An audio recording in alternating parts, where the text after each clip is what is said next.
my name is Mirtes Lobaito. I am the CEO and founder of AGM Solutions.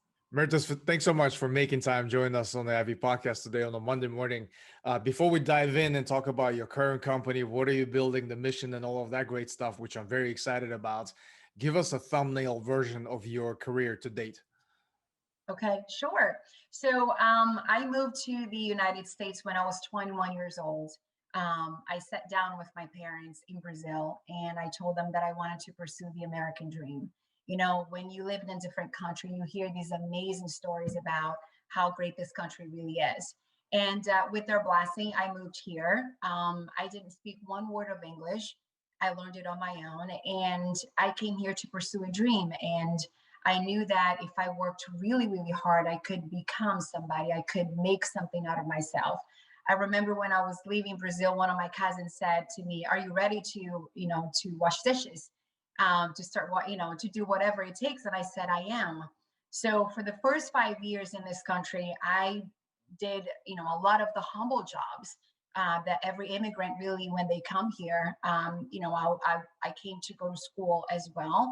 But I started doing house cleaning restaurants and, waitressing for the first 5 years until finally, I think around my fourth, fifth year, my English, became really, really well, got better. And then I got my first job in corporate America, starting doing some sales and so forth. In 2008, I moved into the staffing industry, fell on, to the staffing industry, which I am very, very passionate about, became highly successful, working for, a large company, managing large clients. And then in 2018, I saw a gap in the market to start my own organization, my own company, a women-owned. And in 2018 is when I started AGM Solutions. Wow, that's super exciting and relatable on so many levels. Being an immigrant myself as well, I can only imagine everything that you had gone through. And congrats on all the success with AGM Solutions and everything that you guys are building right now. So tell me a little bit more about the company mission.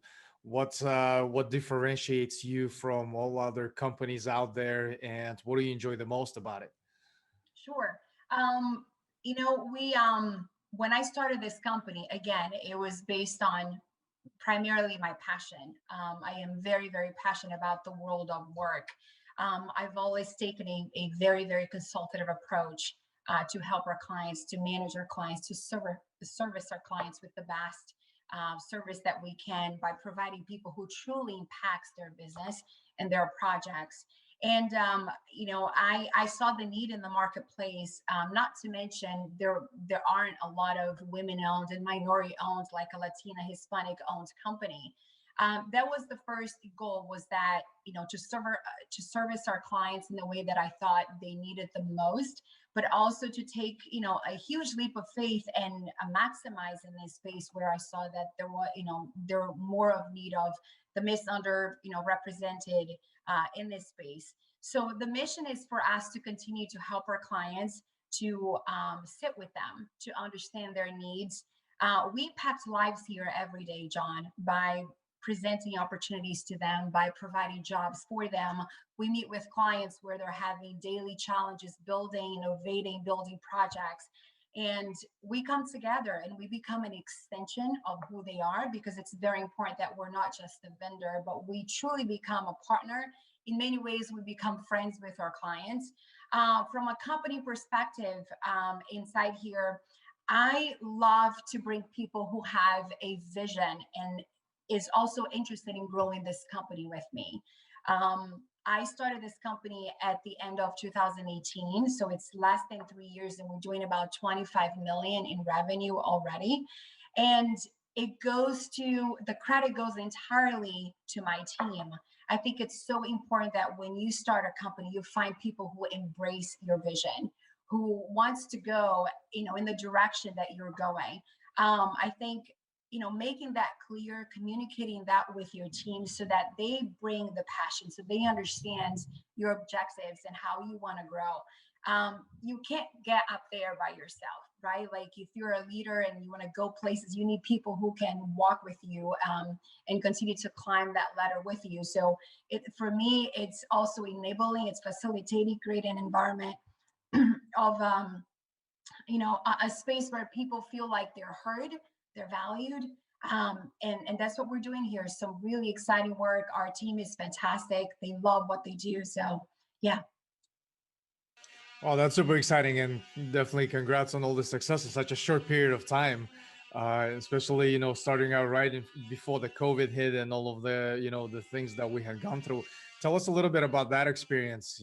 As you started the company, you were growing, and then the pandemic hit. What type of adjustments did you have to make, and what are some of the recommendations that really helped you through that particular period? Yeah, great question. So it was definitely scary, right? I had never been through a pandemic before, and I think it was for many leaders in this space. It was nothing that we expected, right? It was unprecedented, but it was a challenge that I think as a team we were willing to go through it, and I think just like anything, right? Everything starts at the top. Everything starts with the leader. Communication. We communicated extensively with our team about our intentions, about our goals, and what we're going through. Being realistic with them, I think, also made them feel comfortable. I think that at the end of the day, we knew we had a mission, and although the pandemic, we didn't know what was going to happen in the marketplace. If you are familiar with, with the staffing world, you could have a client in the, let's say you have a major client in the airlines space, right? Delta, all those companies were, critically impacted by it. If I had, a lot of those clients, I could have gone bankrupted, completely bankrupt because of the line of business that we were in. So thankfully we weren't. But at at the end of the day, when you're going through something so unprecedented like that, you have to stay focused on what moves the needle. For us was to continue to serve our clients, even though they had no needs, even though like we went from having a ton of business and day two, we had no business. It completely died, right? For many businesses across the country. We continue to stay in touch with our clients. We continue to stay in touch with our consultants, the ones that we maintained. We continue to do the right things because we knew that at some point the business would return. And I think continue to stay focused on what moves the needle, what makes your business go forward, because we knew it was going to come back. It was just a matter of time. And also being engaged and very honest with your team so they understand what's going on within your organization. Right, absolutely. Those are definitely great recommendations.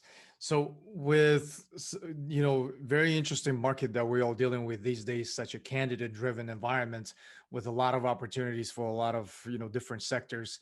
You specialize in technology and IT, and that's very unique space which I'm very much part of, being a technologist most of my career, and so the other element of challenge that we're all dealing with these days is that kind of that war on retention, where the companies, some succeed in the space, some are still trying to figure things out. With you be playing on both sides of the spectrum, how do you help your companies retain the top talent? What are some of the recommendations and strategies that really help them succeed in this particular space? Right. So I think that, far and, foremost, engagement is so important these days. It's so important that you stay engaged and you create a program where you show, in the first, 30 days how you were engaged with that employee, right? Treating them as a real person, knowing what interests them at the moment that they come in your organization. Like you said, there's such a competitive market. It's such a competitive landscape right now. Yes, there is a talent of war.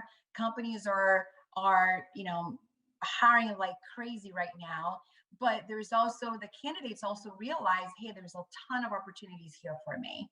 And unless unless you show them and you stay engaged with them, it's going to be very hard for you to maintain those candidates. Also for us, as we provide candidates to our clients, it's very important for us to have a consultant care program. As you saw on my LinkedIn, we won, the first CEO award of Glassdoor for 2021. And that truly goes to show you of the way that we treat our candidates here from a candidate experience perspective. It's important for us when we place a consultant that they stay and complete their assignments. So I think for companies, staffing companies, if you don't have a consultant care program in place, invest in that. Investing tools there will enable you to stay in touch with your consultants from week 1, from week 2, from 30 days, doing that every 30 days check-in.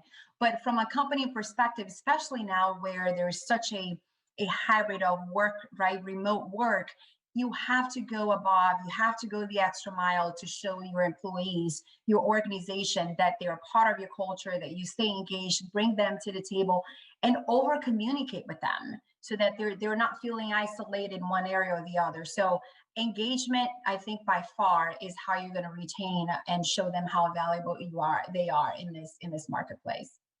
Right, right, absolutely. I love these recommendations. Seem so simple, but oftentimes overlooked.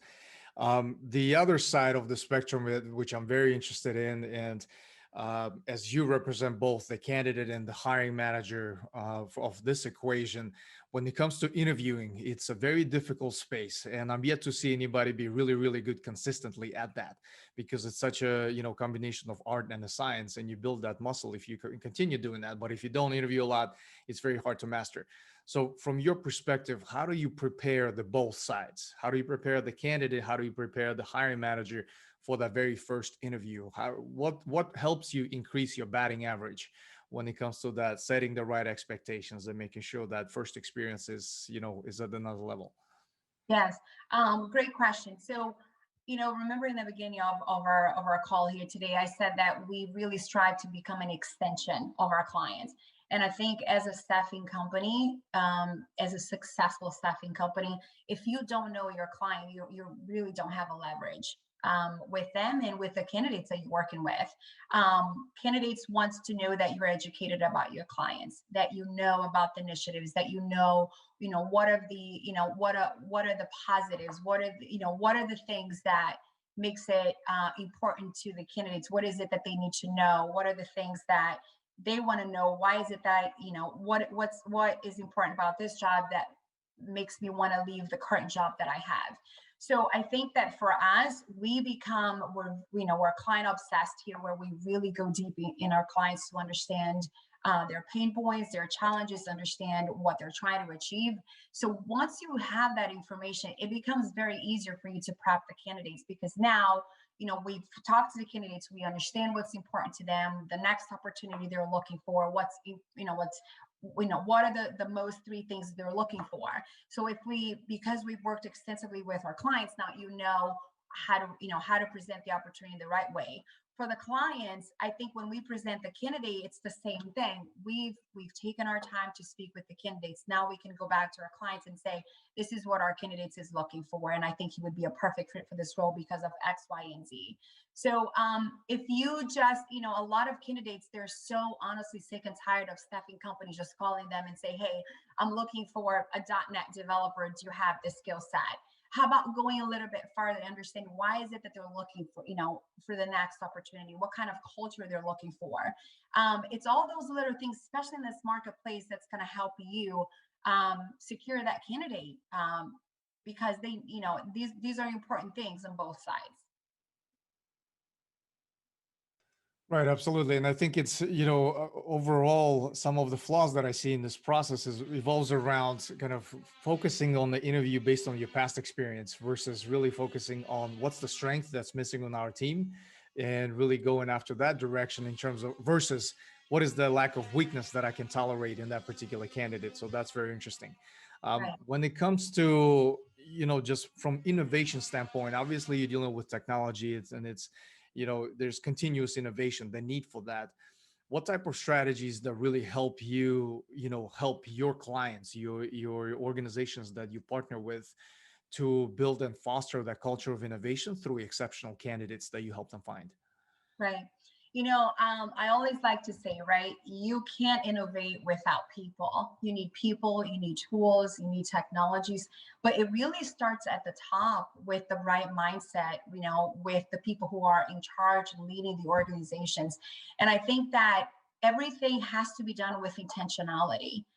If you're not intentional about bringing people to the table by creating that environment, that place where they feel challenged to thrive, you're not going to innovate. But it starts with people. It's people from different backgrounds, people from different experiences, but also giving them an opportunity to fail, giving them an opportunity to, hey, this is, creating programs. You can create programs around, hey, bring your ideas and here is the process that we're going to follow.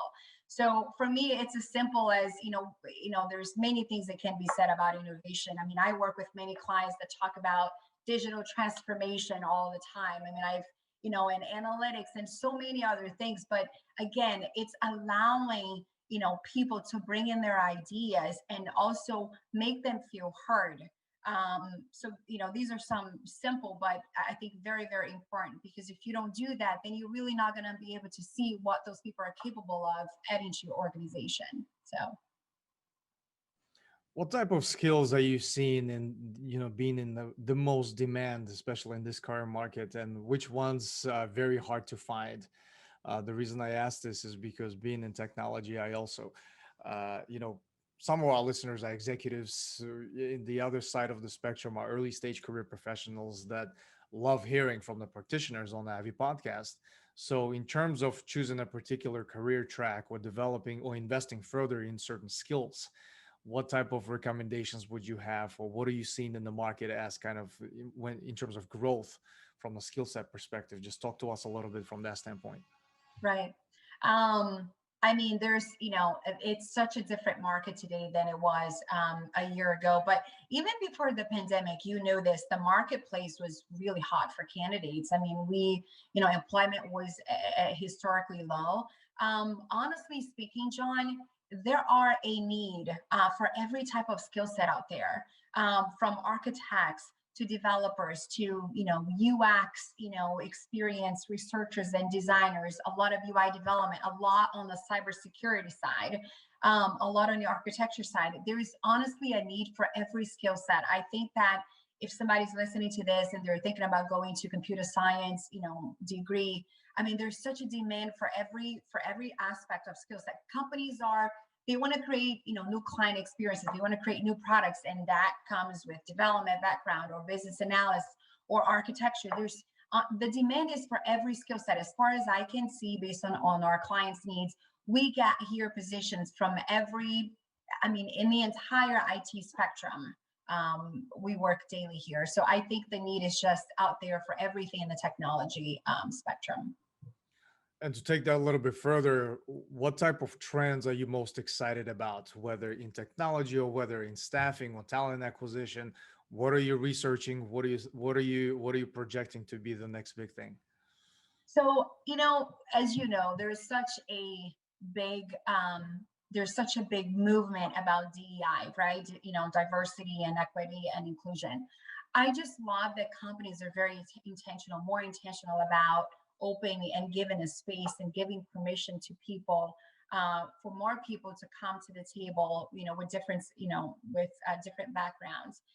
I love to see that more people, especially women like me, are stepping up to the plate. They're creating and, being these trailblazers for other women of color or, different backgrounds, and, men as well. So that's one trend that I see, is that there's such a conversation around diversity that now finally, if I didn't feel qualified, all of a sudden now, I saw Mirtes doing it. Well, I think I can do this too. So I think that really excites me. It's, giving that opportunity and making people realize the potential that they have, and then, opening doors for them. Another trend that I see is, as far as staffing companies go, there couldn't be a better time for staffing companies than now, because companies everywhere in America are struggling to find talent. And this is the opportunity that we have to maximize this business and actually partner with these companies, come together and say, hey, we can help you staff all your projects. we can help you, become, your partner here in this space that you're really challenged right now. So it's such a crazy market right now. Companies need our help. So it's really, really great to see that we can actually maximize and capitalize and add a lot of value to these companies that rely on staffing companies like us. And as far as just companies in general, I just love to see that companies continue to innovate and move forward. I mean, the pandemic is not 100% over, but companies are not holding back. They have a ton of projects under their belt. They have a ton of initiatives, and they're keeping moving forward because they want to be ahead of the game, right? They want to be the first one to have that new product or whatever the case may be. So it's just, it's a great world out there. So. Right. No, those are great observations in terms of where the market is going and the different trends. The last segment of each episode, I love focus on the speaker and more specifically around what is your content diet. So, what does Mirtes consumes on daily basis when it comes to staying ahead of the curve, keeping yourself, up to date on all of the things that are happening in your industry? Share with us your sources of information. Okay, sure.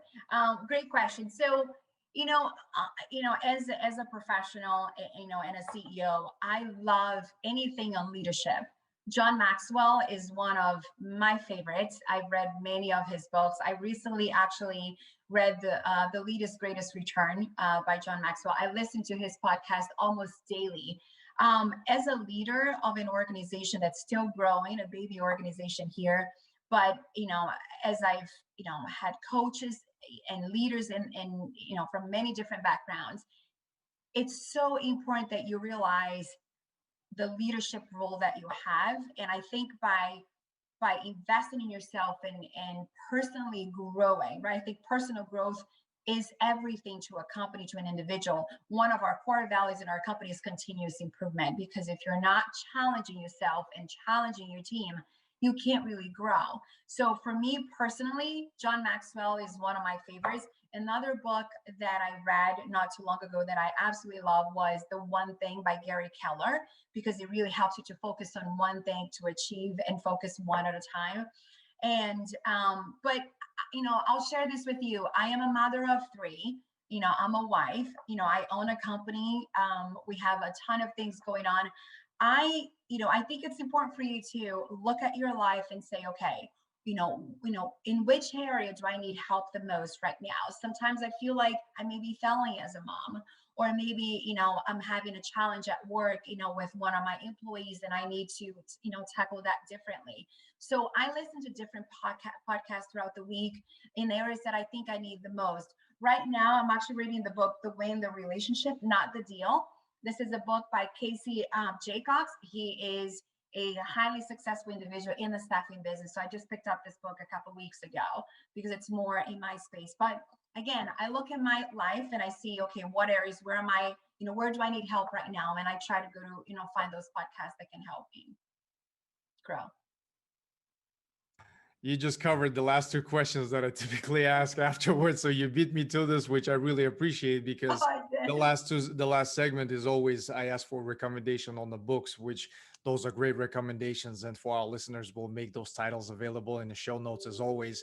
And then the last question is always any closing remarks, which you covered, I think, in a very efficient manner in terms of that advice, that recommendation for anyone that's either building a business or trying to succeed in a career, whatever the case may be. I think that was a very powerful message. So, Mirtes, I can't thank you enough for your time today. It was very short and insightful conversation. I personally learned quite a bit. And as always, with all of my guests, what I love doing is another follow-up recording in about a year to see how much of change transpired. We revisit the conversation from a year ago and take a look at everything we've covered. Does that still make sense? Does that still apply? So I'm definitely looking forward to doing that with you. Yes, absolutely. Thank you so much for the opportunity. I had a great time here sharing my story. And again, I'm a person of big faith and seeing potential in other people. So I would love to encourage any women out there that may think that you're not enough or you may not be able to do something. Yes, you can. And yes, you will. There's so many things that are going for you. And sometimes you just need a little motivation and a little, somebody right next to you to say, hey, go ahead, move forward with this because you can. So thank you for sharing my story, and I hope to continue this conversation with you a year from now.